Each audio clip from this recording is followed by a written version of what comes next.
Hi, in this video I'm going to demonstrate how to do game 3 from Prep Test 44. Okay, so a tour group plans to visit exactly 5 archaeological sites. Each site was discovered by exactly one of the following archaeologists, and each dates from the 8th, 9th, or 10th century AD. Okay, so we've got 5 sites, and from the first question I can see that we have to order them. I can also see from the rules we have the site visited second, the site visited fourth, fifth, so definitely there's an ordering component here, so I want to start with that. So we've got the one visited first, second, third, fourth, fifth. Great. Then we have archaeologists. So we've got F, G, or O as our options for the archaeologists, so that we could input into these spaces. But we also need to know when it dates from, so which century the site is from. So I'm just going to add like another line there, and in this row I'm going to add either an 8, a 9, or a 10 in each of those spots.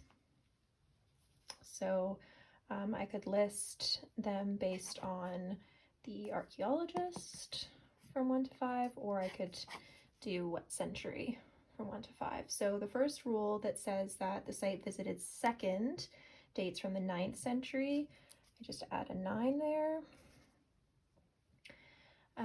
Neither the site visited fourth nor the site visited fifth was discovered by Oliphant, so those can't be O, so we're left with either F or G for those guys. Exactly one of the sites was discovered by G.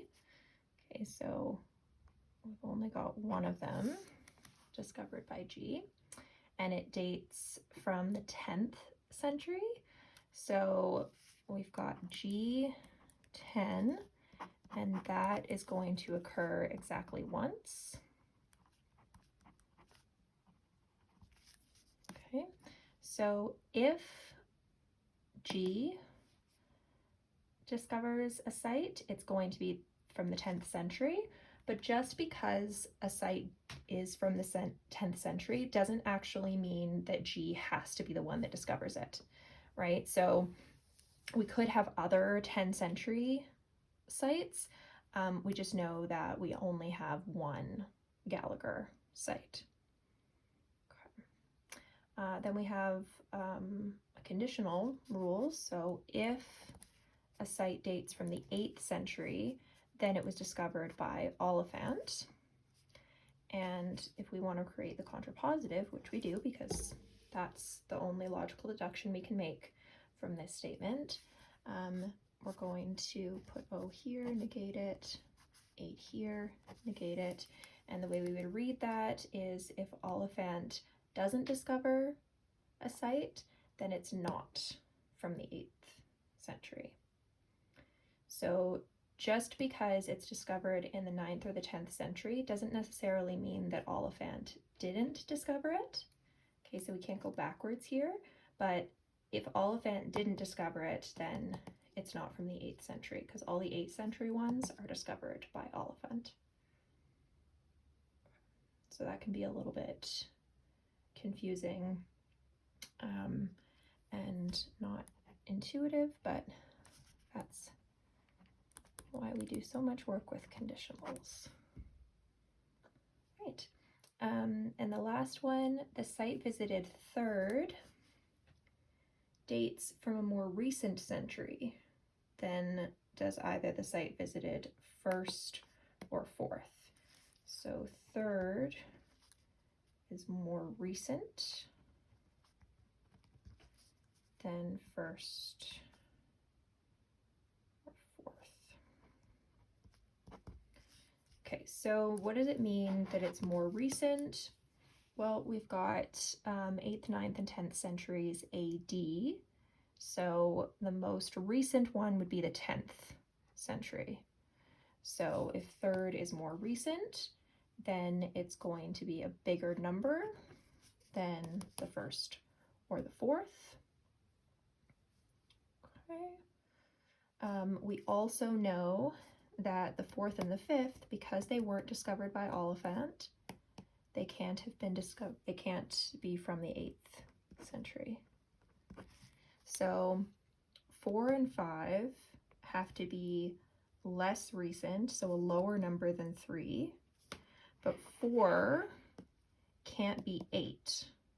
So if it's got to be a lower number than 3, it's got to be 9th century, because we've removed 8, and 3 is going to have to be 10th century. So our options for 3 being a bigger number than 1 and 4 started out with 3 could be 10, and then this could be 8 or 9. 3 could be 9, and then this could be 8. So those would be our options for 3 being bigger. But because 4 we know can't be 8, that means our only option is that 4 is 9th century and 3 is 10th century. Okay. The first could still be 8th century. So that's still an option for the first. The reason we know 4th isn't 8th century has to do with a rule that is just about the 4th and the 5th sites. So for the first one, that could still be 8. So this could be 8 or 9, right? Because that's still less than 10. And for the 5th site, it can't be 8. So it's either 9 or 10. And G is exactly once and has to occur with the 10th century, so G could be 3rd or 5th. Anything else that I can deduce? I mean, I know that this is either, G or F. This, of course, can't be G because G is just one site and it's got to be from the 10th century. So because it's not O and it's not G, it's got to be F here. This could be O or F, and this could be O or F. If it's an 8th century one, then it's going to have to be O. There's no rule that says that we have to have at least one from each century, so it's possible that we don't have any from the 8th century. Yeah, so that's the setup. Definitely a challenging game. With that setup and those deductions, see how you do with the questions now, and I'll make another video going over the questions.